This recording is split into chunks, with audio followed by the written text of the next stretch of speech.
नमस्कार दोस्तों, स्वागत है आपका मेरे यूट्यूब चैनल पर।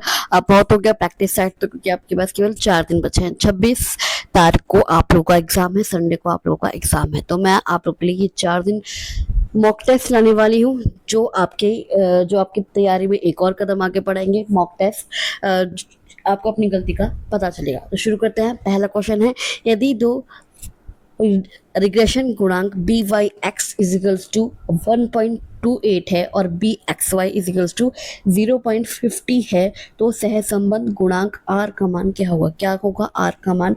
तो सहसंबंध गुणांक और रिग्रेशन गुणांकों बी एक्स वाई और बी वाई एक्स के बीच का संबंध कौन से सूत्र द्वारा दिया जाता है? तो वो सूत्र है R equals to plus minus B Y X into B X Y का वर्गमूल। क्या है? B Y X into B X Y का वर्गमूल। तो इस हम आर का मान रख देंगे। तो r equals to B X Y का क्या मान है आपका? 0.50 और बी वाई एक्स का है 1.28। तो इन दोनों की गुणा करके इनका वर्गमूल निकालेंगे। तो 0.16 की गुणा आएगी तो इनका वर्गमूल आपका 0.80 आएगा। तो इसका आंसर है 0.80। सहसंबंध गुणांक का चिन्ह हमेशा दोनों प्रतिगमन गुणांकों बी एक्स वाई और बी वाई एक्स के समान होता है। चूंकि यहाँ दोनों मान धनात्मक है, इसलिए आर का मान भी आपका धनात्मक ही होगा, पॉजिटिव ही होगा।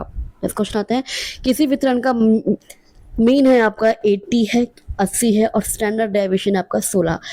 मीन है 80 और स्टैंडर्ड डेविएशन है 16। यदि सभी प्रेक्षणों को 2 से गुना कर दिया जाए, क्या करते हैं? सभी प्रेक्षणों को 2 से गुना कर दिया जाए तो नया कोफिशिएंट ऑफ वेरिएशन क्या होगा? तो नया सीवी आपका क्या होगा? विचरण गुणांक का जो सूत्र होता है, विचरण गुणांक का कोफिशिएंट ऑफ वेरिएशन का सूत्र क्या होता है? CV is equals to standard deviation divided by mean into 100। क्या है? Standard deviation divided by mean into 100। तो सबसे पहले हम निकालेंगे coefficient of variation. Coefficient of variation is equals to 16/80।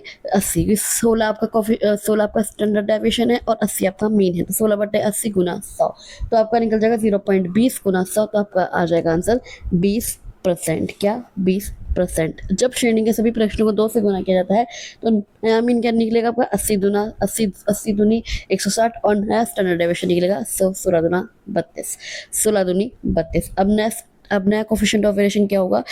Coefficient of variation is equals to 32/160 गुना 100। तो 0.20 गुना 100 is equals to 20%। तो आप किसी भी तरीके से निकाल सकते हैं, गणना और नियम से, या फिर नया कोफिशिएंट ऑफ वेरिएशन निकाल के। किसी भी स्थिर संख्या से सभी प्रेक्षणों को गुना या भाग करने पर कोफिशिएंट ऑफ वेरिएशन अपरिवर्तित रहता है, अनचेंज रहता है, क्योंकि मीन और स्टैंडर्ड डेविएशन दोनों समान अनुपात में बदलते हैं। नेक्स्ट क्वेश्चन आता है, यदि किसी वितरण का वेरिएंस आपका 49 है। क्या है? किसी वितरण का वेरिएंस है, विचरण है वो आपका 49 है और सभी प्रेक्षणों में 20 जोड़ दिया जाए। क्या करते हैं? सभी प्रेक्षणों में 20 जोड़ दिया जाए तो नया स्टैंडर्ड डेविएशन क्या होगा? क्या होगा नया स्टैंडर्ड डेविएशन? हमें स्टैंडर्ड डेविएशन निकालना है। तो मूल, अगर ओरिजिनल स्टैंडर्ड डेविएशन निकालना है तो कैसे निकलेगा?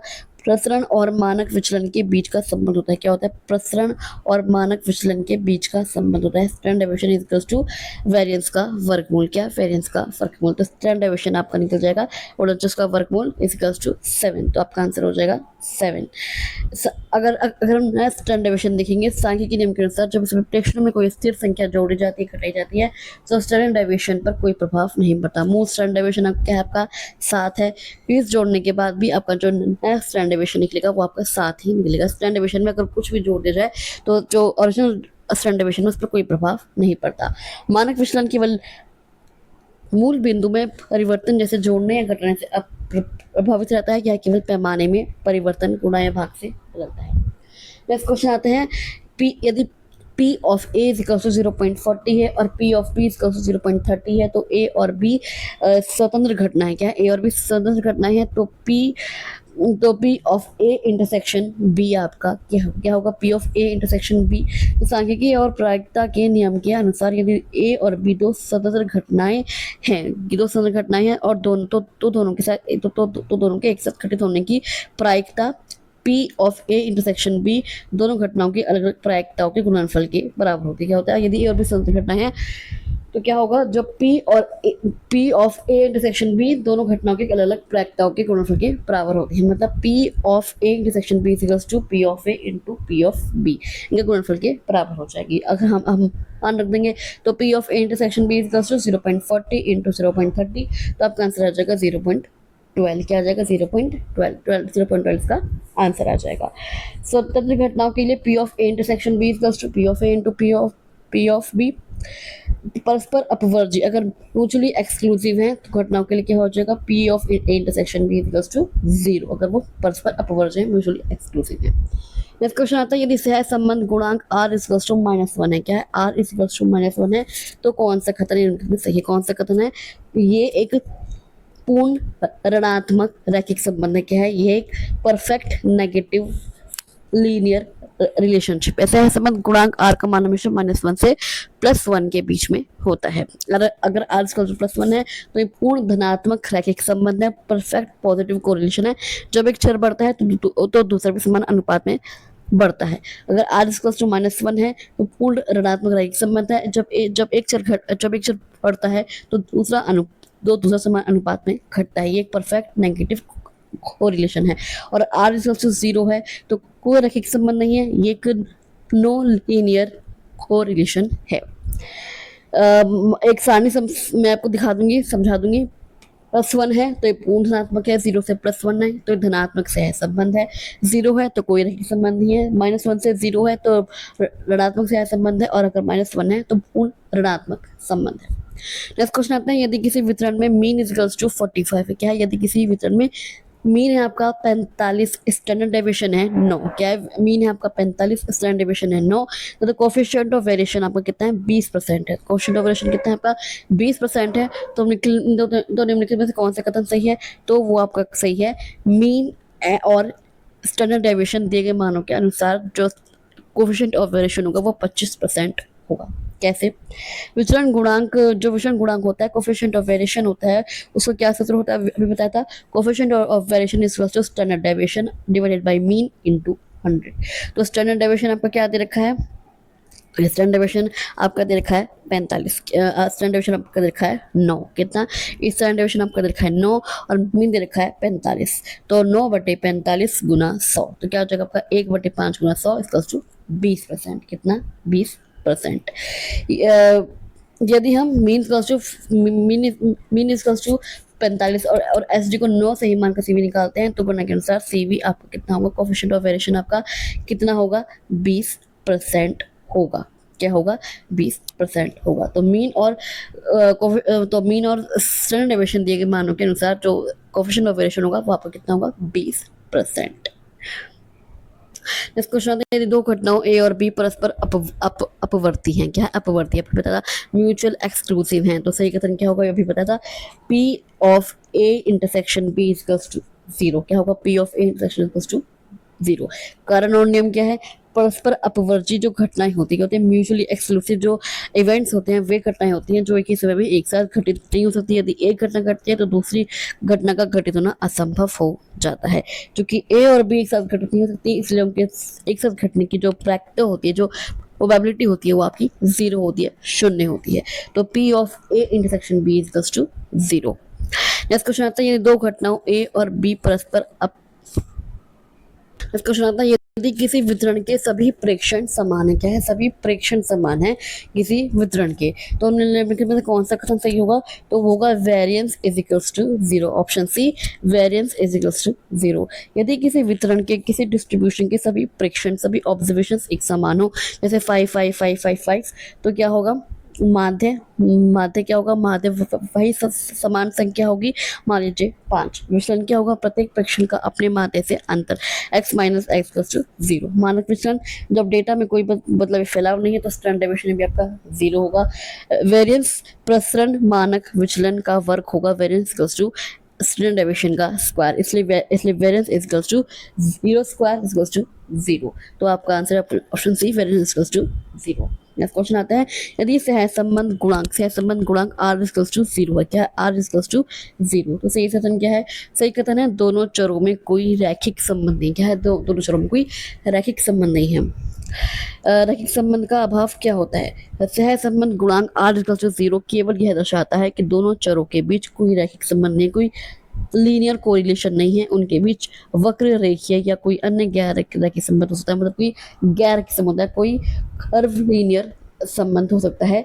जब r=0 होता है तो दोनों रिग्रेशन रेखाएं एक दूसरे पर क्या होती हैं? लंबवत होती हैं। क्या होती हैं? जब r=0 होता है तो दोनों रिग्रेशन जो रेखाएं होती हैं, दोनों रिग्रेशन लाइन्स होती हैं, एक दूसरे पर लंबवत होती हैं, परपेंडिकुलर होती हैं, 90 डिग्री पर होती है। r=0 होने पर दोनों प्रतिकमन गुणांक b(y)=0 और b(x)(y)=0 होते हैं। नेक्स्ट क्वेश्चन आता है, यदि किसी वितरण में किसी डिस्ट्रीब्यूशन में mean greater than median greater than mode है तो वितरण कैसा होगा? तो वितरण होगा आपका धनात्मक विषम। क्या होगा? Positively skewed. कारण किसी वितरण की विषमता उसके माध्य, माध्यिका और बहुलक के बीच के संबंध से निर्धारित होती है। अगर धनात्मक विषम है, अगर पॉजिटिवली स्क्यूड है, राइट स्क्यूड है, तो क्या होगा? Mean greater than median greater than mode.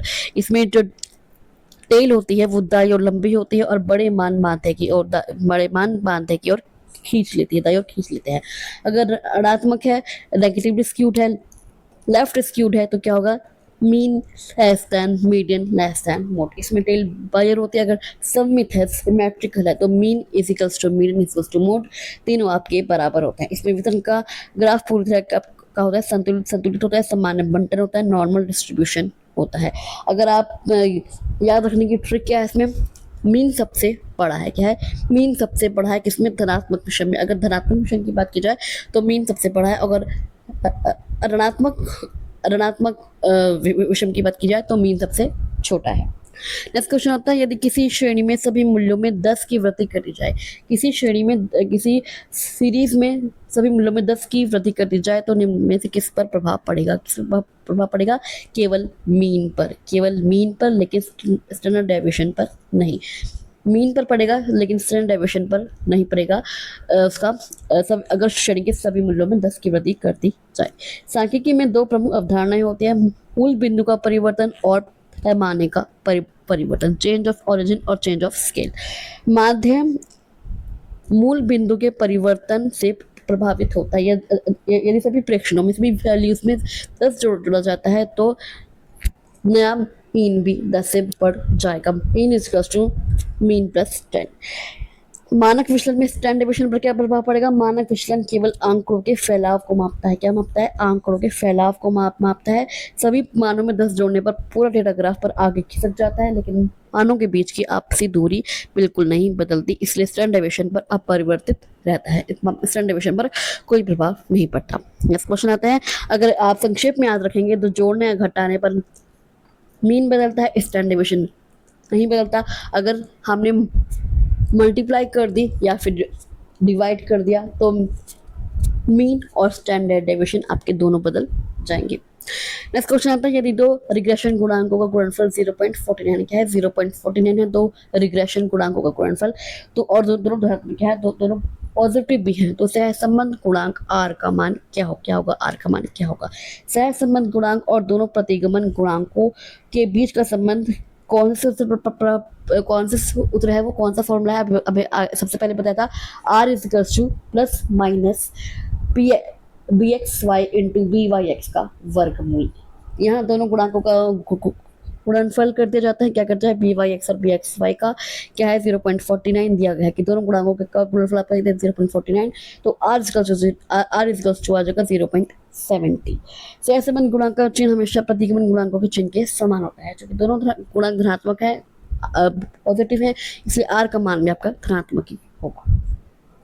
Next question आता है, निम्नलिखित में से कौन सा एक्सट्रीम वैल्यू से कम प्रभावित होता है? क्या होता है? कौन सा माप है जो एक्सट्रीम वैल्यू से सबसे कम प्रभावित होता है? वो है आपका मीडियन। कौन सा? माध्यिका। चरम मान, एक्सट्रीम वैल्यूज या आउटलेट्स भी कहते हैं, एक्सट्रीम वैल्यूज भी कहते हैं। चरम मान उन मानों को कहते हैं जो डेटा में बाकी आंकड़ों से बहुत छोटे या बहुत बड़े होते हैं। जो डेटा में बाकी आंकड़ों से जो होते हैं वो या तो बहुत छोटे होते हैं या फिर बहुत बड़े होते हैं। मीडियन सबसे कम प्रभावित होता है। माध्यिका सबसे कम प्रभावित क्यों होता है? माध्यिका एक स्थितिगत औसत है। क्या? एक पोजिशनल एवरेज है। यह केवल डेटा को आरोही या अवरोही क्रम में व्यवस्थित करके ठीक बीचों बीच वाले पद का स्थान बताती है। क्या करती है? यह केवल डेटा को आरोही या अवरोही क्रम में व्यवस्थित करके ठीक बीच वाले पद का स्थान बताती है। चरम मान कितने भी बड़े या छोटे क्यों ना हो, जब तक बीच की स्थिति नहीं बदलती, मीडियन के मान पर कोई असर नहीं पड़ता। अन्य माप अत्यधिक प्रभावित क्यों होते हैं? जैसे आपका लिखा मीन, ये सभी पदों के योग पर निर्भर करता है। ये एक बहुत ही बड़ा या छोटा मान पूरे मीन को खींच लेता है। अब आ गया रेंज, यह सीधे तौर पर सबसे बड़े और सबसे छोटे मानों का अंतर होता है, इसलिए यह एक्सट्रीम वैल्यू से सबसे ज़्यादा प्रभावित होता है। आ गया स्टैंडर्ड डेविएशन, मानक विचलन, यह मीन से लिए गए विचलनों पर आधारित होता है, इसलिए मीन के प्रभावित होते ही यह भी प्रभावित हो जाता है। संक्षेप में याद रखने के लिए क्या है? एक्सट्रीम वैल्यू से सबसे कम और बिल्कुल नहीं प्रभावित होता वो है आपका मीडियन और मोड, क्या है? माध्यिका और बहुलक। और एक्सट्रीम वैल्यू से जो सबसे ज़्यादा प्रभावित होते हैं वो कौन सा है? रेंज और मीन। कौन सा? जो विस्तार है और माध्य, रेंज और मीन। नेक्स्ट क्वेश्चन आता है, यदि किसी, तो इसका आंसर है आपका क्या है आपका answer? Median.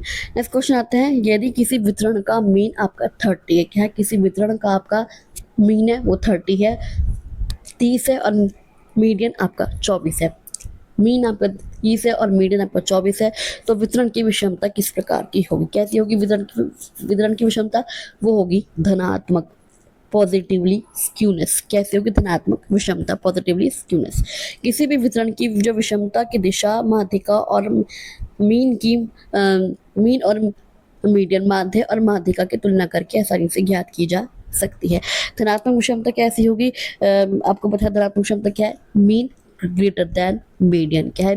Mean greater than medium. यहाँ मीन कितना है? यहाँ मीन है 23 और मीडियन है 24। तो आपका मीन बड़ा है, अब क्या बताता है? अगर मीन बड़ा है तो आपका पॉजिटिवली स्क्यूड है, अगर मीन छोटा है तो आपका नेगेटिवली स्क्यूड है, ऋणात्मक विषमता है। और अगर मीन इक्वल्स टू मीडियन है तो आपका पूर्ण सममित है। अगर कार्ल पियर्सन की बात की जाए, अगर कार्ल पियर्सन की सूत्र की बात की जाए, कार्ल पियर्सन की फॉर्मूला की बात की जाए, तो फॉर्मूला क्या है कार्ल पियर्सन का? कार्ल पियर्सन का फॉर्मूला है mean minus median into 3। Mean में से मीडियन को माइनस करो और उसका इंटू 3 कर दो, तो जो स्क्यूनेस है, स्क्यूनेस आपकी क्या निकलेगी? कार्ल पियर्सन के उससे स्क्यूनेस क्या निकलेगी? 30 माइनस 24 इंटू 3, तो 3 6 18, आपका 18 आंसर आ जाएगा। 18 है जो दर्शाता है यह वितरण धनात्मक रूप से विषम है। नेक्स्ट क्वेश्चन आता है, यदि किसी डेटा का स्टैंडर्ड डेविएशन 0 है, क्या है? स्टैंडर्ड डेविएशन है वो है 0 है, तो निश्चित रूप से क्या होंगे? तो निश्चित रूप से सभी परीक्षण आपके समान होंगे अगर स्टैंडर्ड डेविएशन 0 है। मानक विचलन, स्टैंडर्ड डेविएशन यह मापता है कि डेटा के मान अपने माध्य से कितनी दूर फैले हुए। क्या मापता है स्टैंडर्ड डेविएशन? कि जो डेटा के मान है अपने माध्य से, अपने मीन से कितने दूर फैले हुए हैं। यदि स्टैंडर्ड डेविएशन 0 है तो इसका अर्थ है कि आंकड़ों के बीच कोई फैलाव या विभिन्नता नहीं है। प्रत्येक प्रेषण का अपने माध्य से अंतर 0 होता है, जिसका सीधा मतलब है कि डेटा हर एक मान माध्य के बराबर ही है। मान लीजिए यदि डेटा सेट 5 5 5 5 5 है, तो मीन कितना आ गया आपका 5। प्रत्येक मान का माध्य से विचलन कितना है? 5 माइनस 5 इक्वल्स टू 0, तो स्टैंडर्ड डेविएशन आपका 0 है।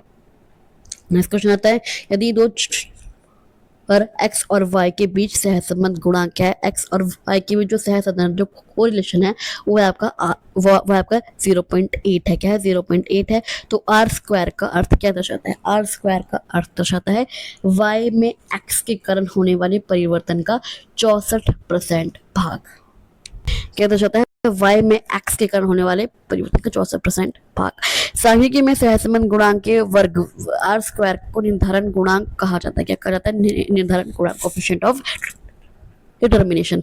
r इक्वल टू 0.8, तो r स्क्वायर, अगर हम इसका r स्क्वायर करेंगे तो आ जाएगा 0.8 का स्क्वायर, तो 0.64, तो आपका आ गया 64%।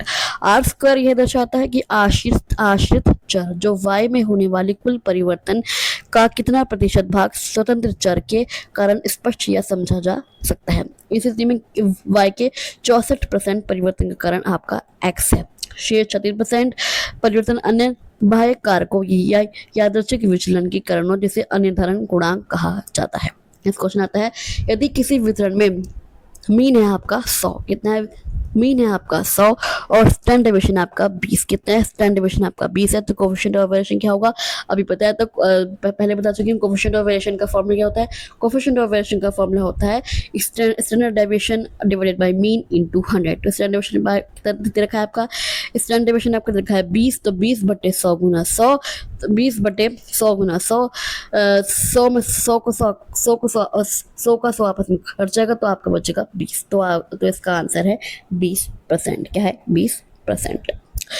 विचलन गुणांक का उपयोग दो से अधिक श्रेणियों की स्थिरता या एकरूपता की तुलना के लिए किया जाता है। जिस श्रेणी का कोएफिशिएंट ऑफ वेरिएशन कम होता है वह अधिक स्थिर मानी जाती है। नेक्स्ट क्वेश्चन आता है, निम्नलिखित में से कौन सी सैम्पलिंग मेथड में जनसंख्या को समान समूह में बांटकर प्रत्येक समूह से नमूना लिया जाता है। क्या है क्वेश्चन, वो कौन सी सैम्पलिंग मेथड है, कौन सा सैम्पलिंग मेथड है जिसमें जनसंख्या को समान समूह में बांटकर प्रत्येक समूह से नमूना लिया जाता है, तो वह स्ट्रेटिफाइड सैम्पलिंग। कौन सी, स्तरीकृत नतीजन, स्ट्रेटिफाइड सैम्पलिंग। जो स्ट्रेटिफाइड सैम्पलिंग है क्या, संपूर्ण जनसंख्या को, जो सारी पॉपुलेशन है को अलग अलग विषम विशेषताओं के आधार पर समान गुण वाले उप समूह में बांटा जाता है, जिसे परत कहते हैं। क्या कहते हैं, जिन्हें परत, जिन्हें स्ट्राटा कहते हैं। इसके बाद प्रत्येक समूह परत में सिंपल रैंडम सैम्पलिंग का उपयोग करके नमूने चुने जाते हैं। नेक्स्ट क्वेश्चन आता है यदि लेस्पियर्स इंडेक्स, कौन सी, लेस्पियर्स इंडेक्स और पाश्चे इंडेक्स दोनों समान हो, तो फिशर इंडेक्स का मान आपका क्या होगा, फिशर इंडेक्स का मान वो होगा आपका दोनों के बराबर। कितना होगा, दोनों के बराबर। फिशर का सूचकांक, लेस्पियर का सूचकांक और पाशे सूचकांक का गुणोत्तर माध्य होता है। क्या होता है, फिशर का सूचकांक, लेस्पियर सूचकांक और पाशे सूचकांक का गुणोत्तर माध्य है। ज्योमेट्रिकल मीन क्या होता है, Fisher index is equals to L into P का वर्गमूल। क्या है, L into P. L into P मतलब जो लेस्पियर है और जो पाशे है उसको मल्टीप्लाई कर दो और उसका वर्गमूल निकाल दो। यदि लेस्पियर और पाशे के दोनों मान समान हैं, यानी L is equals to P is equals to K, यदि तीनों के मान समान हैं, तो फिशर इंडेक्स आपका क्या होगा, फिशर इंडेक्स होगा आपका K इंटू के का वर्गमूल। तो जो K इंटू के का वर्गमूल, तो K स्क्वायर हो जाएगा, तो इसकी वैल्यू आ जाएगी K। फॉर एग्जाम्पल, अगर लेस्पियर का सूचकांक 120 है और पाशे का सूचकांक 120 है, तो फिशर इंडेक्स क्या होगा, उन दोनों के गुना का वर्गमूल, 120 इंटू 120 का वर्गमूल इसको 120। और यदि लेस्पियर और पाशे इंडेक्स दोनों बराबर हो, तो फिशर इंडेक्स का मान भी उन्हीं के बराबर होगा।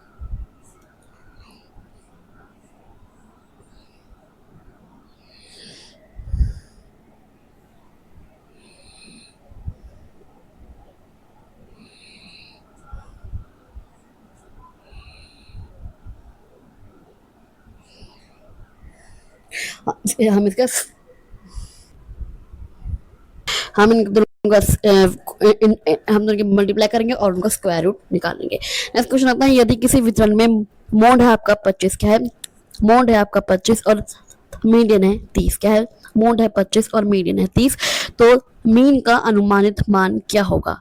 मोड है, मीडियन है, आपको क्या निकालना है, मीन निकालना है। तो वही आपका जो बेसिक फॉर्मूला है वो यूज करेंगे। माध्य, माध्यिका और बहुलक के बीच का अनुभाविक संबंध, जो वो कौन सा फॉर्मूला है, वो आपका mode is equals to 3 into median minus 2 into mean. क्या है, mode is equals to 3 into median minus 2 into mean. अब मोड दे रखा है आपको 25, मीडियन दे रखा है आपको 30, तो 25 बराबर 3 इंटू 30 माइनस 2 इंटू मीन, तो 25 बराबर 90 minus 2 into mean, 2 into mean is equals to 90 minus 25, 2 into mean is equals to 65, mean is equals to 65 divided by 2 is equals to 32.5। आपका क्या आंसर आ गया, 32.5। संक्षेप में याद रखिए, mean is equals to 3 into median minus mode divided by 2। Next question आता है, यदि दो रिग्रेशंस गुणांक बी वाई एक्स और बी एक्स वाई दोनों ऋणात्मक हैं, दोनों नेगेटिव हैं, तो सहसंबंध गुणांक आर का चिन्ह कैसा होगा, वो होगा आपका नेगेटिव। यदि दोनों गुणांक आपकी बी वाई एक्स और बी एक्स वाई दोनों ऋणात्मक है तो आपका सहसंबंध गुणांक का चिन्ह भी आर भी नेगेटिव ही होगा। प्रतिगमन गुणांकों बी वाई एक्स और बी एक्स वाई तथा सहसंबंध गुणांक के बीच चिन्ह की समानता का एक महत्वपूर्ण नियम लागू क्या होता है, sign of R equals to sign of B Y X equals to sign of B X Y. तीनों गुणांकों R B X B Y का चिन्ह हमेशा x1 होना चाहिए, या तो तीनों धनात्मक होंगे या फिर तीनों ऋणात्मक। यदि बी वाई एक्स जो बी एक्स वाई धनात्मक है तो आर भी धनात्मक होगा। यदि बी वाई एक्स और बी एक्स वाई आपके ऋणात्मक है तो आपके आर भी ऋणात्मक ही होगा। नेक्स्ट क्वेश्चन आते हैं, यदि किसी वितरण का मीन आपका 50 से क्या है, मीन आपका 50 है और स्टैंडर्ड डेविएशन मानक विचलन आपका 5 है, तो मीन से एक स्टैंडर्ड डेविएशन की दरी पर मान होंगे। क्या मान होंगे, माध्य से मीन से किसी निश्चित संख्या में मानक विचलन की दूरी निकालने के लिए हम माध्य में एसडी को माध्य में क्या करते हैं, माध्य में स्टैंडर्ड डेविएशन को जोड़ते और घटाते हैं। तो limits is equals to mean plus minus N into standard deviation. यहाँ एन इक्वल्स टू वन, यहाँ N equals to one standard deviation की दूरी दिया गया है, तो पिछली सीमा क्या निकलेगी, mean minus 1 into S T, mean minus 1 into S T, तो 50 माइनस 5 इसका 45। अगर ऊपरी सीमा की बात करें तो mean plus 1 into S T इसका 50 प्लस 5, तो आपका आ गया 55। इसका आंसर आ गया 45 और 55। हमने निचली सीमा निकाली और ऊपरी सीमा निकाली। एक एस डी की दूरी 50 प्लस माइनस 5 45 और 55। दो स्टैंडर्ड डेविएशन की दूरी 50 प्लस माइनस 10 तो 40 और 60। अगर बात करें तीन स्टैंडर्ड डेविएशन की दूरी तो 50 प्लस माइनस 15 तो 35 और 65।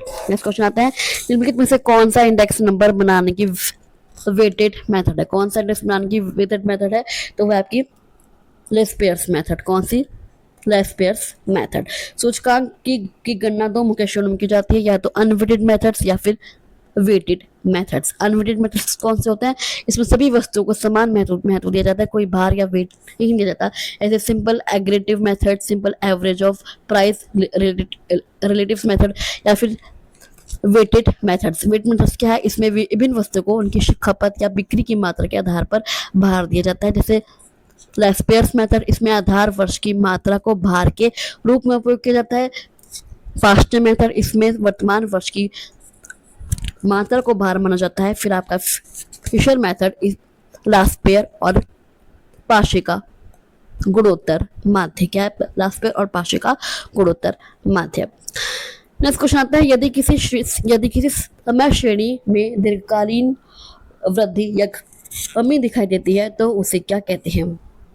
यदि किसी समय श्रेणी में, यदि इसी टाइम सीरीज में दीर्घकालीन वृद्धि या कमी दिखाई देती है तो उसे क्या कहते हैं, उसे कहते हैं सेक्युलर ट्रेंड। क्या कहते हैं, सेक्युलर ट्रेंड, दीर्घकालीन उन्नति या फिर प्रवृत्ति। समय श्रेणी टाइम सीरीज के 4 मुख्य घटक होते हैं। सबसे पहला आता है सेक्युलर ट्रेंड। यह लंबी अवधि जैसे 10, 20 या 50 वर्षों में आंकों के लगातार बढ़ने या घटने की समान प्रवृत्ति को दर्शाता है। क्या करते हैं, 10, 20 से 50 वर्षों में आंकों की लगातार बढ़ने या घटने की समान प्रवृत्ति को दर्शाता है। मान लीजिए देश की जनसंख्या में वृद्धि, तकनीक में सुधार से उत्पादन का बढ़ना, या फिर किसी बीमारी के मामलों में वर्षों में लगातार गिरावट। फिर आते हैं सीजनल वेरिएशन, जैसे मौसम, त्योहारों या परंपराओं के कारण एक वर्ष के भीतर होने वाले नियमित उतार चढ़ाव। मान लीजिए गर्मियों में सूती कपड़ों या पंखों की बिक्री बढ़ना। फिर आते हैं आपके साइक्लिकल वेरिएशन, व्यापार चक्र के कारण 3 से 10 वर्षों की अवधि में होने वाले उतार चढ़ाव। फिर आता है रेगुलर वेरिएशन, बाढ़, भूकंप, हड़ताल या महामारी जैसे अप्रत्याशित कारणों से अचानक होने वाले परिवर्तन। अगर संक्षेप में याद रखेंगे तो क्या रखेंगे, अगर आपका दीर्घकालीन वृद्धि या कमी, लॉन्ग टर्म वृद्धि हो रही है, लॉन्ग टर्म कमी हो रही है, तो उसे कहते हैं सेक्युलर ट्रेंड। और अगर एक वर्ष के भीतर कुछ वृद्धि कमी हो रही है तो उसे कहते हैं सीजनल वेरिएशन। नेक्स्ट क्वेश्चन आता है, यदि किसी वितरण में mean less than median less than mode हो तो वितरण कैसा होगा। कैसा होगा वितरण, तो वो होगा आपका ऋणात्मक, नेगेटिवली स्क्यूड। कैसा होगा, नेगेटिवली स्क्यूड। किसी वितरण में मीन, मीडियन और कोड के बीच के संबंध से उसकी विषमता की पहचान की जा सकती है। ऋणात्मक विषमता आपको पहले ही पता है। ऋणात्मक विषमता जब वितरण का बायां सिरा लंबा होता है तब मानों का क्रम होता है, मीन आपका सबसे छोटा होता है और मोड सबसे बड़ा होता है।